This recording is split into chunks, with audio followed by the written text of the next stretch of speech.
बोलो सनातन धर्म की जय, वीर बजरंगबली भगवान जी की जय। पूज्य श्री बागेश्वर धाम सरकार जी हमारे बीच में 25 मार्च से 29 मार्च के बीच में जागृति बिहार एक्सटेंशन में पधार रहे हैं। हम उनका बहुत बहुत हार्दिक अभिनंदन स्वागत इस मेरठ की क्रांतिकारी धरती पर करते हैं। इस भव्य आयोजन में महाराज जी के द्वारा बागेश्वर धाम सरकार के द्वारा भव्य हनुमत कथा और भव्य दरबार का आयोजन किया जा रहा है। भव्य दरबार 27 तारीख से है और जो भी वहाँ पे व्यवस्था है किसी भी प्रकार की हमने कोई रसीद नहीं काटी है और मेरा सभी भक्तों से निवेदन है कोई भी रसीद लेकर आए उसे 1 रुपया ना दें। ये आयोजन सनातन कथा समिति के द्वारा हो रहा है जिसमें हमारे मुख्य अध्यक्ष समिति के संजय त्रिपाठी जी, कितने लोगों के आने की संभावना है इसमें? महामंत्री जी राजेश खन्ना जी, मीडिया प्रभारी ऋषि त्यागी जी और कथा सचिव गणेश अग्रवाल जी और संयोजक के रूप में हमारे बीच में राजेश सिंगल जी, अरुण अग्रवाल जी, सुमित सिंगल जी, श्री संजीव मित्तल जी और सभी सहयोजक गण जिसमें सुमित सिंगल जी, अर्चित अग्रवाल जी, राजीव गोयल जी और विपिन सिंगल जी हैं और राजीव अग्रवाल जी हैं। इस कथा में लगभग जो हमने पंडाल कवर करा है वो 300 बाई 850 का है जिसमें बैठने की व्यवस्था पूर्ण रूप से सुरक्षित है, बिल्कुल कवर किया गया है। उसमें लगभग 1.5 से 2 लाख आदमियों की बैठने की व्यवस्था है। आस पड़ोस में जो स्थान खाली है उसमें जैसे जैसे संख्या बढ़ती जाएगी उसे कवर करते रहेंगे।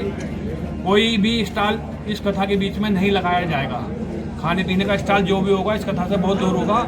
संख्या को देखते हुए जो भी निर्णय लिए गए हैं उसमें सभी ने ये निर्णय लिया गया है कि स्टॉल जो भी खाने पीने का हो कथा से स्थल से बहुत दूर हो। पार्किंग की व्यवस्था अलग रहेगी।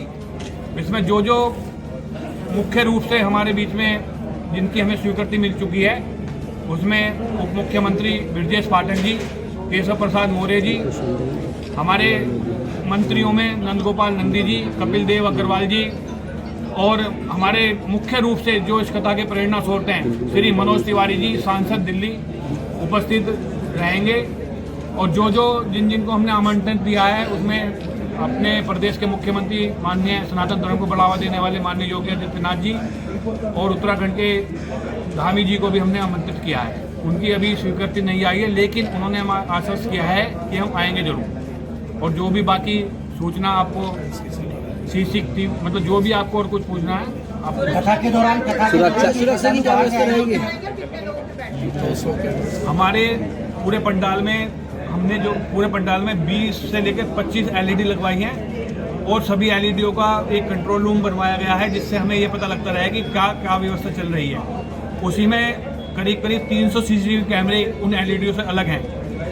जो उनके तरफ से बागेश्वर धाम सरकार की तरफ से व्यवस्था है उसमें उनके 100 पर्सनल बॉडीगार्ड से अलग बाउंसर बॉडीगार्ड अलग हैं। उनके जो 100 बाउंसर अलग हैं जो विभिन्न क्षेत्रों में उनके द्वारा जो उनसे कनेक्टेड रहते हैं तैनात रहते हैं। उसके हर पहलू को हमने कल SSP साहब आए थे मौका पर तो हमने पहलू को बारीकी से समझ लिया है और जो भी उचित व्यवस्था अच्छी से अच्छी व्यवस्था हम अपने कथा सुनने वाले भक्तों को सनातन धर्मियों को दे पाएंगे उसका हम अच्छे से अच्छे प्रयास करेंगे। मैं बार बार ये दोहराना चाह रहा हूँ कोई किसी भी प्रकार की रसीद कोई लेकर आए तो उससे ना कटवाएं। जिले के बाहर से जो श्रद्धालु हैं उनकी क्या रुकने की क्या व्यवस्था है? कितने लोगों को बैठने की? हमने अभी फिलहाल जो पंडाल बनाया 300 बाई 850 का है उसमें 1.5 लाख तक की व्यवस्था बैठने की है और जो जैसे जैसे भक्त बढ़ेंगे तो साथ के साथ एक्सटेंशन करवाने के लिए हमने वहाँ पे सामान रख रखा है। अच्छा, लोग संपर्क भी कर रहे होंगे, क्या लग रहा है कितने लोग आएंगे? पूरे प्रदेश से फोन आ रहे हैं, बहुत बुरी स्थिति है। राजस्थान से भी हमारे जो लगी हुई सीमाएं हैं उनसे भी, हरियाणा से भी कई ऐसी महिलाओं के भी फोन आ रहे हैं जो ये कह रहे हैं कि हमें सेवा का मौका दो, हमें किसी सेवा में लगा दो। लेकिन हम सेवा उन्हीं के लिए जो हमारे मतलब जिनको हम बहुत बड़ी बात परिचित हैं उनको ही सेवा में लगाएंगे। जो उनसे वो भी जिसकी जो बागेश्वर धाम सरकार के जो आयोजक मंडल हैं वो हमसे वो परमिशन देंगे, हम उन्हें ही वो करेंगे। अच्छा, सुरक्षा को लेकर कैसे इंतजाम रहेंगे? इतनी भीड़ आई, कैसे कंट्रोल आप लोग करेंगे? सुरक्षा को लेकर जो हमने पर्सनल अपने ब्लॉग बनाए हैं, मतलब हमने जैसे पिछली कथा जो हमारी हुई थी प्रदीप मिश्रा जी वाली उसमें थोड़ी सी ब्लॉक ज़्यादा बड़े बन गए थे। अब क्या रही, हमने ब्लॉक 1-1 हज़ार के बनाए हैं और उसी की हिसाब से उसे एग्जिट, निकास और आने वाला अलग अलग स्थान बनाए हैं कि जिससे किसी को ज़्यादा लंबा ना चलना पड़े, थोड़ा सा गुजरे, थोड़ा सा एकदम बाहर। इस तरह से हमने व्यवस्था की करने की सोचे। बीच में गैलरी दी है, हर ब्लॉक के बाद एक छोटी गैलरी दी है कि जो किसी को मतलब कोई लघु संस्था के लिए उठता है तो पूरा उसे पार ना करना पड़े, वो आराम से किसी को बिना किसी उसके निकल जाए। कितने एग्जिट कितने एंट्री है? ये करीब करीब पूरे पंडाल में 30 से ज़्यादा एग्जिट पॉइंट बनेंगे। अभी आपने बताया कि गिरन छात्र के साथ किसी का आइडल लीजिए आप लोगों ने भी यहाँ कोई हायर एजेंसी की है या उससे नहीं, हमने कोई हायर एजेंसी की है। उन्होंने हमें मना कर दिया है कि जो हमारे 100 बाउंसर हैं जो उनके साथ प्रशासन वो चलते हैं, प्रशासन की उनके 60 जनों की टीम अलग है जो उनके साथ सुरक्षा कर्मी रहती है। उसके अलावा 100 जनों के बाउंसर की जो टीम है उन्हीं की रहती है। वो ये कह रहे हैं कि हम पर्याप्त है, तुम हमारे बीच में मतलब दखलंदाजी ना करें। ऐसा विश्वास नहीं, विश्वास उगाते हुए टीम क्या जी?